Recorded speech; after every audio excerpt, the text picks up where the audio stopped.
की छात्रा हूँ। आज मेरा बोलने का विषय है कि हमें डॉक्टर APJ अब्दुल कलाम जी के जीवन से क्या शिक्षा मिलती है।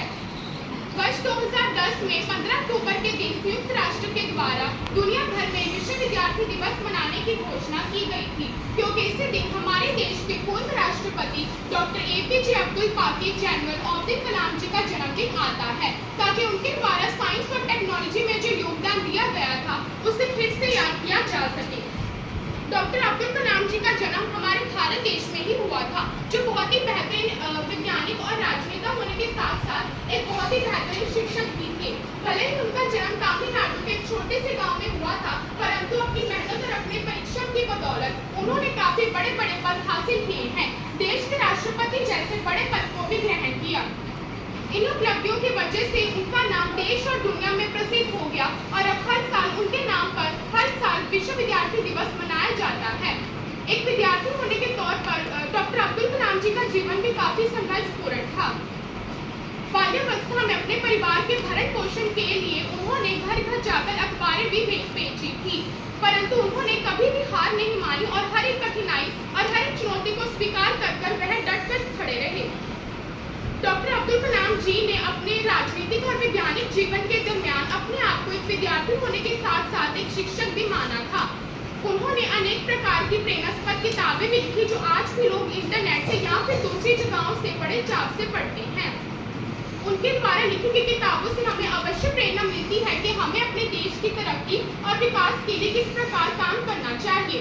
विश्व विद्यार्थी दिवस को सेलिब्रेट करना हमारे लिए बहुत ही महत्वपूर्ण की बात होती है, क्योंकि इसे मनाने से हमें हर प्रकार की चीजें जानने और सीखने को मिलती हैं। खास तौर पर उन विद्यार्थियों के लिए विश्व विद्यार्थी दिवस बहुत ही महत्वपूर्ण होता है जो स्कूल में पढ़ते हैं, क्योंकि यह पूर्ण अब्दुल कलाम जी के जीवन से संबंधित होता है, जिन्होंने मेहनत और ईमानदारी से हर एक मुश्किल में खड़े रहे, जिन्होंने अपने देश के लिए निस्वार्थ भाव से अपना एक पल दूसरों की सेवा में लगा दिया और जीवन में जो है उसे अपने तरीके से जिया, जिससे हमें यह शिक्षा मिलती है कि हमें अपने लक्ष्य को प्राप्त करने के लिए तब तक मेहनत करनी चाहिए जब तक हम उसे प्राप्त नहीं कर लेते, चाहे हमें वह देर से प्राप्त क्यों ना हो, पर हुआ तो सही। जब डॉक्टर कलाम जी राष्ट्रपति थे तो मेरी जैसी एक लड़की ने उन्हें प्रश्न किया था, तब उन्होंने यही कहा था कि 10% किस्मत, 30% मेहनत, परंतु 60% अच्छे गुणकारी दयावान ज्ञानवान अध्यापकों की अगुवाई ही विद्यार्थियों को गुरु से ऊपर ले जाती है। जब उनमें ईमानदारी इतनी थी कि जब वह राष्ट्रपति भवन से विदा हुए तब उनके पास 5 कमीजें और पैंटें और साथ ही 2500 किताबें भी थी। आप यह जानकर हैरान रह जाएंगे कि जब वह 27 जुलाई को कॉलेज के विद्यार्थियों को विज्ञान के बारे में ज्ञान दे रहे थे, तब वह दिल के दौरे से अचानक जमीन पर गिर पड़े और सीपीआर और फर्स्ट एड ना मिलने के कारण वह भगवान के पास चले गए। अगर वहाँ श्री काका वर्मा जी के सिखाए हुए शिष्य होते तो आज वह महान इंसान हमारे साथ होते और अपने देश के लिए काम कर रहे होते।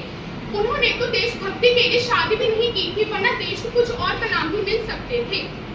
अंत में मैं उन्हें प्रणाम करना चाहती हूँ कि उन्होंने अपने देश के लिए बहुत कुछ किया। धन्यवाद।